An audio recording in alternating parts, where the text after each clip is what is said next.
Hello, my name is Brad Ford, and this is CS117 Operating Systems and Interfaces. So, what is an operating system? It is software that manages computer hardware and software resources. It provides a platform for applications to run, and I suggest that you guys Google platform. Also, it acts as an in between the user and computer hardware. An example of a OS operating systems is Windows, Mac, Android.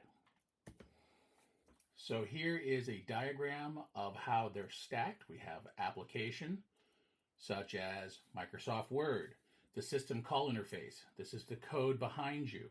The file system such as text file, Word docs, images, .jpeg, .png. Process scheduler. So what that is it decides on what's being read first, what's being saved first, and depending on resources such as memory, power, etc. And then device manager, which is the connected hardware to the computer, like speakers. As you can see that this is within the user space, so this is the human side, and then the kernel space, which handles a lot of the memory management. So what's a kernel? For a computer operating system, the kernel is the core of a computer's operating system, managing the computer's hardware and operations. It's responsible for many tasks, including, here we go, process management, file system, device control, and preventing conflicts between the process. Here's another diagram, applications, kernel, CPU, memory, and devices. So you can see how the application uses the kernel to tell the other components of the computer what to do and how to run. So what are the core functions of an operating system? Well, number one, process management. Number two, memory management. Number three, file system management. Input-output, device management, and security. So process management is what resources, how is it going to allocate for multiple programs? Memory, how much memory, and if we remember from our hardware class, memory is not so much how fast it remembers, but what it can store in between the processes. File system management, how do we store the files? Input output handles the peripherals, as I said, microphones, speakers, things like that. Device management controls and coordinates hardware devices. And then security, of course, protects unauthorized access. Here is a diagram of the functions of the operating system. So we're going to be talking about the user interface. The user interface is the point where the human interacts with the code in the computer itself. The point of interaction between humans and computers. What types of UIs are there? There's command line interface, such as a terminal, text-based interface, graphical user interface, a visual interface, just like now, like you use on your phone when you touch the apps, when you get online to go through the internet. Voice user interface, interaction through voice command, such as Siri and Alexa. And then touchscreen, just like your phone and also your tablets. Those are what interfaces are.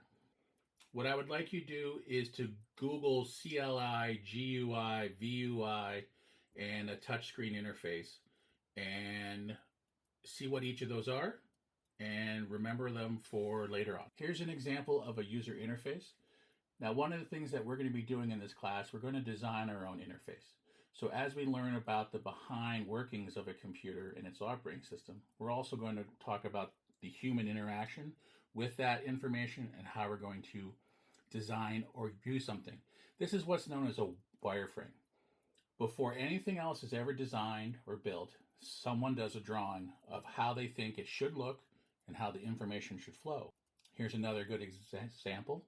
And as you can tell that these say I press on this button and this pops up. I press on this, then this. So the idea of if then. If I do this, then this will happen. Here's another example of a website that's drawn out beforehand. So what this assignment is, and this will be a good part of your grade, is to design an interface. So taking what we learn in this class and through your own problem solving, we'll come up with our own interface design. Now, I don't expect you guys to be artists, but I do expect you to be able to draw squares and circles on a piece of paper and be able to communicate what you want to do. So I will be releasing that assignment here probably Tuesday. So here's a good example of when a drawing starts, going through different designs to finished product. So let me do this for you one more time. So someone starts off with a drawing. This is known as a sketch. These are known sometimes as wireframes, and this is the end product, usually done in Photoshop. Why are user interfaces important? Well, to be able to use a computer. If all of us had to code to be able to do something to extract information, none of us would be able to use our phones, an ATM, our our Netflix. Efficiency. It allows users to complete tasks quickly and accurately. Same thing. If you had to build everything from scratch and you had to use code and you had to learn a computer language, it would take time. But I could hand you a phone and you can log on, go to your bank, take out money, or send it to someone else, like Venmo. Accessibility. It caters to users with diverse needs and abilities, which means that we can alter the interface to include more human experiences, such as those that are handicapped or of a different culture, or those who have some other type of disability that will affect how they see information and use the device. One of the most important parts here is user experience. You want to create a positive and engaging interaction. Have anyone here had a website or something they've gone to and they're like, why is it doing this? Why can't I press this button? The more frustrating that is, the less someone will use a interface, and with that, most companies will actually hire people to understand what the user wants and how to design for them. Okay, so a little bit of history. Computer timeline. In the early days, we had punch cards and batch processing. I want you to Google batch cards and take a look at what it is. It is physically like a postcard with holes in it. And the computer would be able to read that as 1 and 0s and know either to calculate or what it had to do. Then we came to the command line era. So this is when someone opens up a little black screen and it's for text-based commands. So DOS is a good example of that. And of course, then you have the graphical user interface as we do today, which is we have icons and symbonology that are linked to code that will do actions for us. And then we come to the graphic user interface revolution. So this is where average people could use a computer and could do things. So such as the Windows, where code now is represented by icons. People used a mouse and pointed and clicked on things. And then we have modern UIs now, which are touchscreen, voice control, and also gesture recognition. So here's your techie timeline. This is an example of where we were and where we're going. 500 BC, that was how they used to do math. 1821, the first computer is invented. 1939, first electric computer for routine use. 1971 was the first email. 1973 was the first computer with graphical user interface. 1975, first affordable home computer. I remember that. 1983 is when we actually had the internet was created. That's not that long ago. So just think how we are now by leaps and bounds. And then 1994 is when people started doing web searching. So here's your assignment. I need you to complete this techie timeline.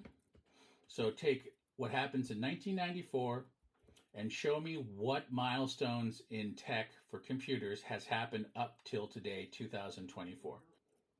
It can be just bullet points. You don't have to draw anything. I just want you to do some research and find out what were some of the largest computer milestones from 1973 to 2024. Do your own research. Let's talk about technology trends. So where do we go from here? Well, currently the big thing is artificial intelligence, AI, more intelligent and personalized UIs, cloud computing, which is an OS and applications are delivered as a service. Just think of this as you're using someone else's software on another system that you're paying for. Internet of Things, embedded OS in everyday devices like your fridge, your watch, your car. Those things are small microcomputers that are connected to the internet and are able to accomplish tasks based on certain code principles. And then virtual and augmented reality. This is where you take the user and they become part of the environment. They are immersed in the experience. There is no line, there is no blur between the human and the technology and the software information that's running. So, key takeaways from this class.